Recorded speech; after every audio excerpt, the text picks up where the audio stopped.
तो बता आज का स्क्रिप्ट लेके आया है। सर, आज की स्क्रिप्ट में एसआरके का डबल रोल होने वाला है। क्या बात कर रहा है, तब तो हिट है ये मूवी। और सुनिए सर, हर एक्शन मूवी में हीरो का एक जबरदस्त एंट्री होता है, तो मैंने इस स्क्रिप्ट में हर 15-20 मिनट में हीरो का एक एंट्री डाला है। अरे बाप रे, तब तो सुपर हिट है ये मूवी। और कुल मिला के एसआरके का 8-10 अलग अलग लुक्स भी डाला है। तब तो सुपर डुपर हिट है ये मूवी। जल्दी सुना भाई, और रहा नहीं जा रहा। तो कहानी के शुरू में एसआरके अपने 6 लड़कियों की टीम के साथ बहुत सारी मशीन गन और बॉम्ब लेके मुंबई मेट्रो को हाईजैक कर लेता है, ताकि वो देश की सरकार की गलतियों के बारे में सबको बता सके। हाँ बिल्कुल, ऐसे कोई भी बम और बंदूक लेके मेट्रो में घुसा है, कहाँ जा रही है हमारे देश की सुरक्षा व्यवस्था, इसका जवाब तो सरकार को देना ही पड़ेगा। अरे सर, आपने गलत टॉपिक पकड़ लिया। ये लोग देश के फार्मर्स पे हो रहे अत्याचार के लिए लड़ने आए हैं।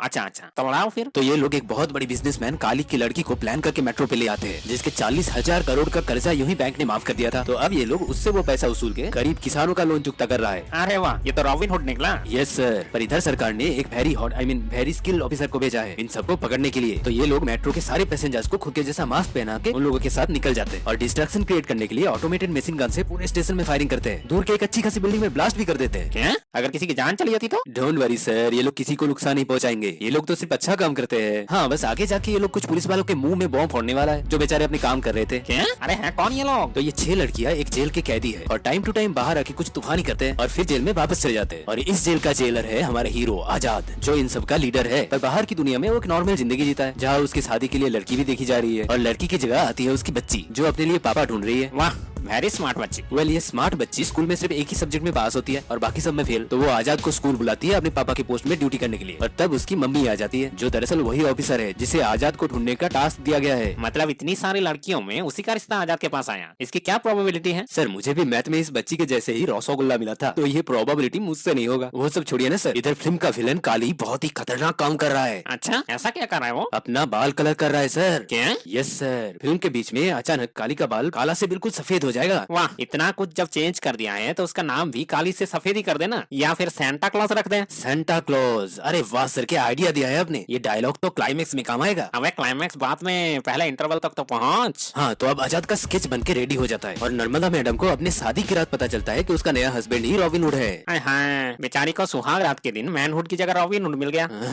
एनीवे, तभी काली का भाई उन दोनों पे हमला कर देता है। पर उन लोगों को इतनी जल्दी कैसे पता चला कि आजाद कौन है, कहाँ है? अब छोड़िए ना सर, तो ये लोग आजाद और नर्मदा को कैद कर लेते हैं और तभी उन 6 लड़कियों का फौज पहुंच जाता है आजाद को बचाने। पर इन 6 लड़कियों को कैसे पता चला कि आजाद कहाँ कैद है? अरे छोड़िए ना सर, फिर काली का भाई आजाद को गोली मारने ही वाला होता है कि तभी चारों ओर हथौड़ी की बरसात हो जाता है और सबको चौंकाता हुआ सीनियर एसआरके का एंट्री होता है और हथौड़े से पीट पीट के सबका भरता बना देता है और जाते जाते काली के भाई को गोली मार देता है। ये अगर आपने पूछा कि इनको कैसे पता चला कि आजाद कहाँ कैद है, तो माँ कसम मैं आपको। अरे नहीं पूछूंगा, कभी नहीं पूछूंगा, आई प्रॉमिस। मैं तो ये पूछने वाला था कि अचानक स्टोरी में आजाद का बाप कैसे आ गया? वो स्टोरी जानने के लिए हमें फ्लैशबैक में जाना पड़ेगा सर, जब ये सीनियर अंकल एक जवान हुआ करता था और एक मिशन पे जाके इनको पता चला कि काली के बनाए हुए वेपन्स कभी काम नहीं करती, हमेशा अटक जाती है। तो वो एक इंक्वायरी कमेटी बिठा के काली की कंपनी के साथ गवर्नमेंट का सारा कारोबार बंद करवा देता है और इसका बदला लेने के लिए काली उन पे गद्दारी का झूठा इल्जाम लगा के उसे एरोप्लेन में बिठा के आसमान में ले जाता है और 5 गोली भी मारता है और फिर उसे प्लेन से नीचे फेंक देता है। क्या? तब तो बचने का कोई चांस नहीं। अरे कैसी बातें कर रहे हो सर, महज 5 गोली खा के और प्लेन से गिर के किसी हिंदी फिल्म का हीरो थोड़ी मरेगा। ऐसे केसेस में तो हीरो का याददाश्त चला जाता है बस, और याददाश्त जाने की वजह से अंकल जी अब हमेशा चिल्ड आउट रहते हैं। अरे वाह। और इधर भाई के मरने की वजह से काली बहुत गुस्से में आ जाता है और आजाद कहाँ है ये जानने के लिए जेल में लड़कियों पे हमला करवा देता है और बाप बेटे ये चीज सीसीटीवी में देख लेता है और इंस्टेंटली जेल में धमाकेदार एंट्री लेके सबको धो डालता है। शाबाश, हीरो की एंट्री होती रहनी चाहिए। एग्जैक्टली सर, पर इधर लक्ष्मी को एक गोली लग जाती है और लकीली उसके टीम में एक डॉक्टर भी है जो ऑपरेशन टेबल में पूरी कोशिश कर रही है और तभी सीनियर एसर के आके बोलता है कि हटो सब, मुझे देखने दो। हाँ ये सही है, अंकल जी को एक्सपीरियंस है 5 गोली खा के जिंदा रहने की, और इस केस में तो सिर्फ एक ही गोली लगी है।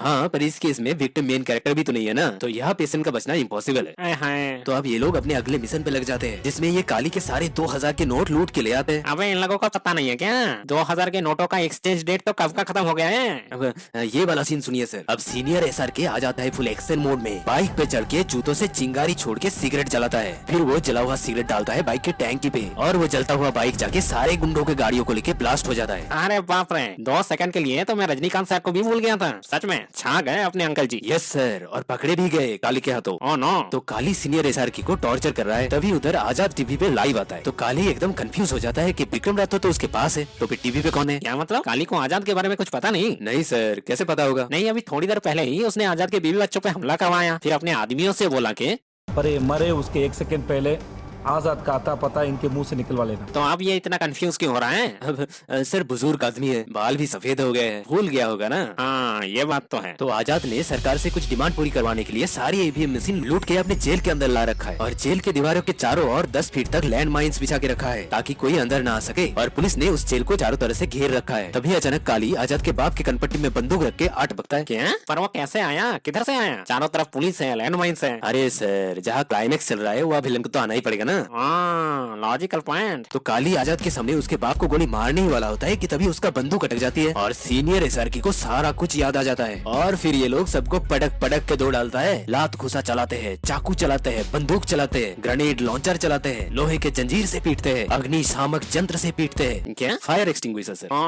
फिर? फिर क्या सर, एक्शन के बाद विलन को मार के निकल लेते हैं सब। वाह वाह, मजा आ गया। पर एक मिनट, निकाल कैसे लेते हैं? पुलिस ने तो चारों तरफ से जेल को घेर रखा है ना। अरे क्या सर, विलन मर गया, क्लाइमेक्स खत्म हो गया, अब पुलिस भी बाहर खामोखा क्यों वेट करेगी। अच्छा, तो फिर हम यहाँ क्या कर रहे हैं? जल्दी से एक आइटम सॉन्ग डाल और खत्म कर। Okay sir, got it.